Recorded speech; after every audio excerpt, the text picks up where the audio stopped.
खेल मामले के जाने माने एडवोकेट और सीनियर टेनिस खिलाड़ी प्रसंग रहेजा ने चंडीगढ़ स्पोर्ट्स डिपार्टमेंट और चंडीगढ़ लॉन टेनिस एसोसिएशन के बीच अमल में लाई जा रही लीज डीड को लेकर कई गंभीर उल्लंघनों को उजागर किया। रहेजा ने मीडिया से बातचीत करते हुए कहा कि इन उल्लंघनों ने पब्लिक प्रॉपर्टीज के प्रबंध और दुरुपयोग के साथ साथ लीज एग्रीमेंट की इंटीग्रिटी को लेकर गंभीर चिंताएं पैदा की हैं। रहेजा के अनुसार लीज डीड में लिखित तौर पर स्पष्ट शर्तों के बावजूद सीएलटीए मैनेजमेंट कई बाइंडिंग यानी बाध्यकारी प्रावधानों का पालन करने में पूरी तरह से विफल रहा है। रहेजा ने अलग अलग टाइटल्स के तहत किए जा रहे प्रमुख उल्लंघनों और उनसे संबंधित सहायक दस्तावेजों की एक सूची साझा की। इन उल्लंघनों और निमित्ताओं को देखते हुए रहेजा ने चंडीगढ़ प्रशासन से सार्वजनिक संपत्ति के आने वाले समय में दुरुपयोग को रोकने के लिए सीएलटीए के साथ लीज डीड को तुरंत रद्द करने का जोरदार आग्रह किया। रहेजा ने कहा कि चंडीगढ़ प्रशासन को वित्तीय गड़बड़ियों और राज्य के खजाने को होने वाले संभावित नुकसान की जांच के लिए फॉरेंसिक ऑडिट शुरू करना चाहिए और चार्ट एकेडमी के अनाधिकृत संचालन और इससे जुड़े फंड की गहन जांच करनी चाहिए। और मैं चाह रहा हूं कि मैं कुछ वायलेशंस जो चंडीगढ़ स्पोर्ट्स डिपार्टमेंट और सीएलटीए के लीज डीड के है उस बारे में मैं कुछ अपनी वॉइस रेज कर रहा हूं कि कुछ वायलेशंस ऑनगोइंग हैं। उसमें 4 मुख्य मुद्दे हैं जो मैंने आज इस इंटरेक्शन के दौरान उठाए हैं। उसमें सबसे मुख्य है सबलेटिंग ऑफ प्रेमिसेस, जो वहाँ पे शॉप्स और कैफे खुला हुआ है और वो बहुत ऑनगोइंग वायलेशन है, apparent on the face of record है, चल रही है एज आई स्पीक। और वहाँ पे दूसरा मुद्दा जो सबसे इम्पोर्टेंट भी है कि वहाँ पे जो लीज डीड बनी हुई है, जो एग्जीक्यूट हुई है चंडीगढ़ एडमिनिस्ट्रेशन और सीएलटीए के बीच में, उसमें बड़ी इनएडिकेट चीज़ें लिखी हुई हैं। उसमें जो प्रोविजंस हैं वो अप टू द मार्क नहीं है। It's a very one sided contract और उसके अंदर 16,058 रुपये आज की डेट में सीएलटीए चंडीगढ़ स्पोर्ट्स डिपार्टमेंट को देता है।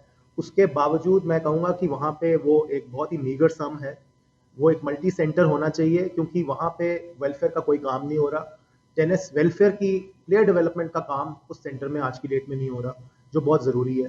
और जो सबसे इम्पॉर्टेंट बातें जो मैंने इसमें अपने इंटरेक्शन में भी ये बोली हैं और मैं दोबारा बोलना चाहूँगा कि इन एडिकेट जो टर्म्स हैं लीज डीड की, उसमें एमएचए की अप्रूवल नहीं है। 2021 की जो रिन्यूअल वाली लीज डीड है जो चंडीगढ़ स्पोर्ट्स डिपार्टमेंट और सीएलटीए के बीच में है, उसमें MHA ministry of home affairs से अप्रूवल नहीं ली हुई। It is in violation of circular of finance ministry also, जहाँ पे उन्होंने बड़ी सिंपल चीज़ ये लिखी है कि यूनियन कैबिनेट का अप्रूवल हो और उसी के बाद कोई लीज का सम तय किया जाए। इसमें एमएचए की भी अप्रूवल नहीं है।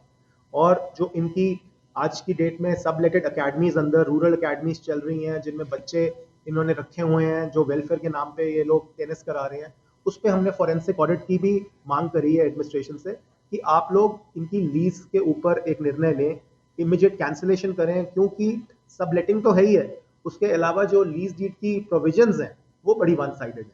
They need to be understood in consideration कि आज की जो स्टैंडर्ड कमर्शियल प्रैक्टिस है उसके हिसाब से वो लीज डीड होनी चाहिए। मैंने ऑलरेडी ये मुद्दा रिप्रेजेंटेशन के तौर पे और अपने नोटिस के तौर पे डायरेक्टर स्पोर्ट्स को भेजा और उन्होंने इस पे मेरे को आरटीआई की एक अफर्मेशन दी कि this matter is under process, जिसका मैं आपको नोट भी दूंगा कि जो शोकॉज नोटिस है वो चंडीगढ़ प्रशासन, चंडीगढ़ स्पोर्ट्स डिपार्टमेंट अपनी तरफ से इनिशिएट कर चुका है, which they have officially said they are under process.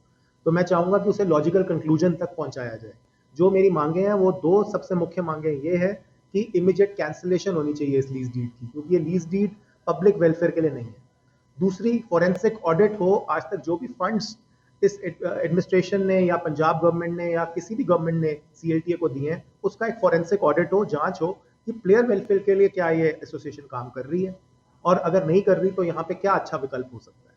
तो पब्लिक एक्सचेकर को अगर लॉस है तो उस पर एडमिनिस्ट्रेशन क्या बेटर कर सकती है, ये मेरी मांग है।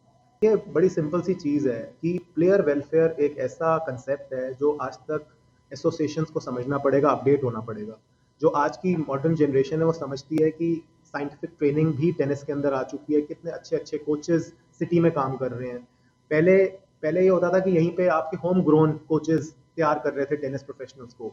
अब इतने विकल्प है कि बाहर से कैंप्स, क्लिनिक्स होते हैं, लेकिन मैंने आज तक नहीं सुना कि Chandigarh lawn tennis association in चीज़ों पे काम कर रही है जिससे प्लेयर वेलफेयर और प्लेयर डेवलपमेंट में काम हो। जो प्रोफेशनल बनना चाहता है उसके लिए एक बहुत बड़ा मुद्दा है, क्योंकि आप सिर्फ अपने देश में रहकर टेनिस में सर्वाइव नहीं कर सकते। क्रिकेट जैसे स्पोर्ट के अंदर स्पॉन्सरशिप्स हैं, टेनिस में आपको अपने रिसोर्सेज से चलना पड़ता है। बहुत स्पोर्ट्स ऐसे हैं हमारे यहाँ पे जिसमें प्लेयर्स को अपने घर वालों से पैसे लेकर, अपने दोस्त यारों से, मित्रों से पैसे लेकर आगे चलना पड़ता है। तो अगर एसोसिएशंस आपकी वो एटमॉस्फेयर नहीं बनाएंगी तो प्रोफेशनल प्लेयर्स का कोई प्लेयर डेवलपमेंट मॉडल कैसे तैयार होगा। हमारी तो यही मांग है कि अगर सीएलटीए जैसी संस्था को अगर आपने यहाँ लीज में एक subsidise news desk annual live.